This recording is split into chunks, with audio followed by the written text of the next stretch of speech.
की। अब हम लोगों के सामने परम पूज्य श्री साहब जी विराजमान हो गए। थोड़ा सा निवेदन में करो कि 2 दिन की जिंदगी में मतदाग तू लगाना, चलना संभल संभल की माया नगर यही है। इस मायावी नगर में व्यक्ति बहुत तरह से भटकता है। जो चीज नहीं रहने वाला है उसी का अभिमान होता है। अपने स्वरूप का कभी अभिमान व्यक्ति को नहीं होता, अपने स्वरूप का स्वाभिमान होता है। और अपने स्वरूप से जो अलग चीजें हैं, जिसको प्राप्त करके मेरा मन हमेशा चंचल बना रहता है, उस प्राणी और पदार्थ का हमें अभिमान होता है। खास करके इस तन और तन से जुड़े हुए जितने प्राणी पदार्थ परिस्थितियां हैं, उसका हमें अभिमान होता है। और जिसका अभिमान हम करते हैं वो हमारे साथ रहेगा क्या। एक पंक्ति का करके मैं वाणी को विराम देता हूं।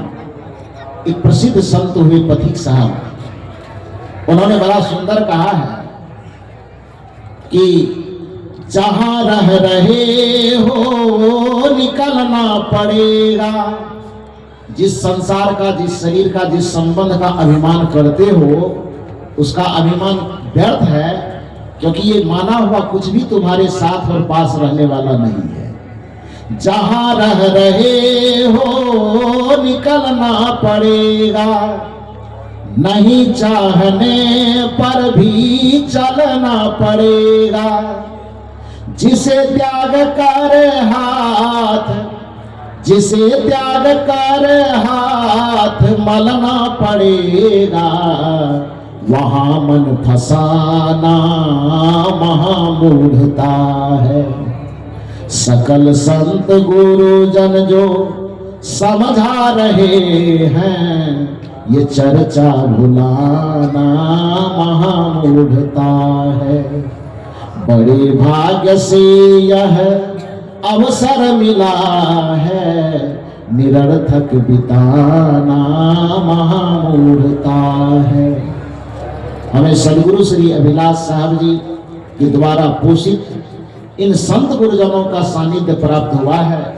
इस सानिध्य का, इस अवसर का लाभ लेना चाहिए और अपने मन तन के विकारों का परित्याग करते हुए हृदय से अभिमान को सदा सदा के लिए इति कर देना है। और जिस दिन समस्त साल हमारा इति हो जाएगा, उसी दिन हमें शांति की प्राप्ति हो जाएगी। बस इतना ही निवेदन करके मैं अपनी वाणी को विराम देता हूं।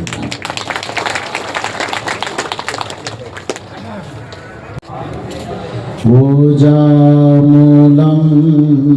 गुरुर्पदम्, मंत्रमूलं गुरुर्वाक्यम्,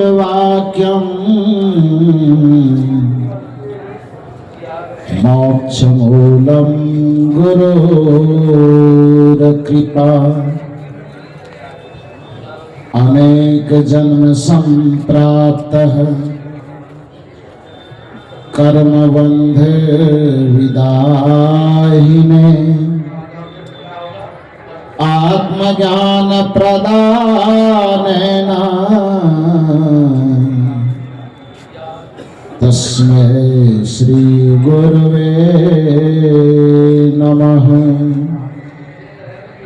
तस्मै श्री गुरुवे नमः। तस्मै श्री गुरुवे नमः। मेरे व्यवहारिक एवं पारमार्थिक जीवन के प्रबल प्रेरणा स्रोत परमाराध्य परम पूज्य सदगुरुदेव जी तीर्थराज प्रयाग की पावन भूमि पर आयोजित दिव्य सत्संग समारोह में मंचासीन परम वंदनीय संत समाज, इस परिवर्तक स्थल पर विराजमान अध्यात्म प्रेमी सज्जनों तथा देवियों, अभी इस मंच के माध्यम से हम लोग बहुत अच्छी अच्छी बातें श्रवण कर रहे थे। परम पूज्य संत श्री कृपाशरण साहब ने अभी हम लोगों को बताने की कृपा किए कि अलग अलग इष्ट की उपासना करने वाले अलग अलग लोग की कल्पना करते हैं, लेकिन सदगुरु कबीर साहब के द्वारा बताया गया जो परम उपास्य है और उस परम उपासना का जो परिणाम है वह एक है। इस धरती के जितने भी मनुष्य हैं सबका परम उपास्य है, सबका परम प्राप्तव्य है परम शांति। चाहे हम भगवान कोई माने, पूजा कुछ करे, मंत्र कुछ जपे, सब चीज के अंतिम परिणाम में हम शांति चाहते हैं। किसी भगवान की पूजा करते हैं और मान लीजिए कि वह भगवान हमारे पूजा से प्रसन्न होकर के आ गए और वह भगवान कहे कि वरदान मांगो, कौन सा वरदान मांगते हो, तो क्या कहेंगे? उस भगवान के उपस्थित हो जाने पर भी हम उनसे यही कहेंगे कि प्रभु मुझे शांति चाहिए। उसी शांति को अलग अलग भाषा में कोई निर्वाण कहता है, कोई कल्याण कहता है, कोई परमपद कहता है, कोई परमानंद कहता है, कोई ब्रह्मानंद कहता है, कुछ भी कहे। जो शांति इस मानव मात्र का परम प्राप्तव्य है, उस शांति की प्राप्ति कैसे है? व्याकरण जब कोई शब्द निर्माण करता है, उस शब्द का अर्थ उसके गर्भ में समाहित कर देता है। शांति शब्द में ही शांति की प्राप्ति का रास्ता छिपा हुआ है। उस शांति शब्द का थोड़ा सा संधि विच्छेद कीजिए तो पता चलेगा। शांति में दो शब्दों का समन्वय है, शान जोड़ इति बराबर शांति। शान का मतलब क्या होता है? अभिमान। शान का मतलब क्या होता है? गुमान। शान का मतलब क्या होता है? अहंकार। शान का मतलब क्या होता है? दर्प। शान का मतलब वो क्या होता है? घमंड। किसी विचारक ने बड़ा सुंदर कहा है, मत कर तो अभिमान रे बंदे, झूठी तेरी शान। इस संसार में जो कुछ भी आपके पास उपलब्ध है, तन है, धन है, रूप है, जवानी है, पद है, प्रतिष्ठा है, वो सब एक न एक दिन ढल जाने वाला है। उसका शान क्यों करते हैं? यदि हमें लगता है कि इस धरती का सबसे बड़ा धनवान, सबसे बड़ा पदवान, सबसे बड़ा विद्वान, सबसे बड़ा महान हम हैं, इस भजन की एक कड़ी में कहा गया, तेरे जैसे लाखों आए, एक नहीं, दो नहीं, हजार नहीं, लाख नहीं, लाखों अनगिनत। तेरे जैसे लाखों आए, लाखों इस माटी में समाए, रहा न नाम निशान रे बंदे, झूठी तेरी शान। मत कर तू अभिमान रे बंदे, झूठी तेरी शान। तन मिला है, तन का अभिमान, तन का शान झूठा है।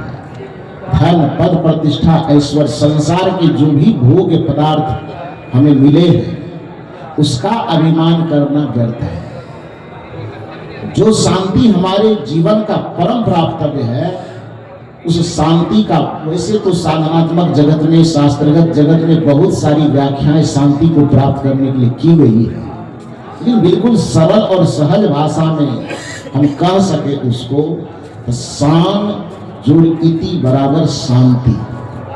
शान का मतलब अभिमान, घमंड होता है, और इति का मतलब क्या होता है? दो शब्द है व्याकरण में, अथ और इति। अथ का मतलब शुरुआत, आरंभ, और इति का मतलब समाप्त हो जाना, खत्म हो जाना। शान जोड़ इति, जो व्यक्ति अपने जीवन से प्राप्त प्राणी पदार्थ रिश्ते नाते इत्यादि के शान का इति करने में, उस शान और अभिमान का अंत करने में सफल हो जाएगा, वह व्यक्ति चाहे कोई भी पूजा पद्धति करे, वह अपने शांति को प्राप्त कर लेगा। यही शांति को प्राप्त करने का परम पथ है। इसलिए भगवान श्री कृष्ण ने गीता में भी कहा कि अहंकारं बलं दर्पं कामं क्रोधं परिग्रहं विमुच्य निर्ममो शांतो ब्रह्म भूयाय कल्पते, कि जो व्यक्ति इस संसार में उपार्जित समस्त ऐश्वर्यों के अभिमान का परित्याग कर सकता है, वही परम शांति में स्थित होकर के, स्वस्वरूप में स्थित होकर के अपने परम लक्ष्य को प्राप्त कर सकता है। इसी बात को सदगुरु कबीर साहब अपनी भाषा में कहते हैं कि आपा तजो हरि भजो नक्सिक तजो विकार, सब जीवन से निर्वैर रहो साधु मता है सब। सत्संग में हम आए हैं, गुरु की भक्ति करते, संत की भक्ति करते हैं, बस इसका इतना ही उद्देश्य है कि अपने भीतर के अभिमान का परित्याग करें। और नख से शिखा तक मतलब जीवन में जितने भी प्रकार के विकार हैं, उन समस्त विकारों का परित्याग करें। जब तक हमारे पास जीवन है, संभल संभल करके यही चलना है कि जीवन में किसी विकार का आगमन न हो, और जो विकार पूर्व से है उसको बाहर किया जा सके। परम पूज्य सदगुरु श्री अभिलाष साहब जी की पद तो आप सब लोग जानते, दोहराते भी होंगे। मन में संभल के देखो 2 दिन की जिंदगी है, यह ओस का बबूला तन ठहरता नहीं है। इसी भजन में एक कड़ी आती है, वह कड़ी क्या है? 2 दिन की जिंदगी में मत दाग तू लगाना। थोड़ी दिन की जिंदगी आपके हमारे पास है, और इस जिंदगी को जितनी पवित्रता के साथ लाए थे, उतनी पवित्रता के साथ लौटा देना ही सच्ची भक्ति है। यही मार्ग कबीर साहब ने दिखाया, चदरिया झीनी रे झीनी, राम नाम रस बीनी, चदरिया झीनी रे झीनी। और इस जीवन रूपी चादर को प्राप्त करने की सफलता किसमें निहित है?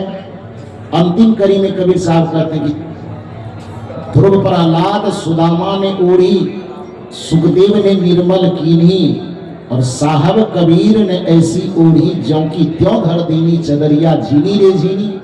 सदगुरु कबीर साहब ने इस जीवन रूपी चादर को अंदर से बेलाग जिया और बाहर से बेदाग जिया। शब्द पर ध्यान दीजिए। जो व्यक्ति अपने अंतर जगत से बेलाग रहेगा, मतलब राग रहित रहेगा, द्वेष रहित रहेगा, वही तो बेलाग रहेगा ना। बेलाग का मतलब बिना लगाव के। जो व्यक्ति अपने जीवन को अंतर जगत से बेलाग रखेगा और बाह्य जगत से बेदाग रखेगा, जिसके चरित्र में कोई लगाव नहीं होगा और कोई दाग नहीं होगा, उसके जीवन में कोई अभिमान आ नहीं सकता, उसके जीवन में शांति सदैव व्याप्त रहेगी। 2 दिन की जिंदगी में मत दाग तू लगाना, मत दाग तू लगाना। बोलिए सदगुरुदेव की।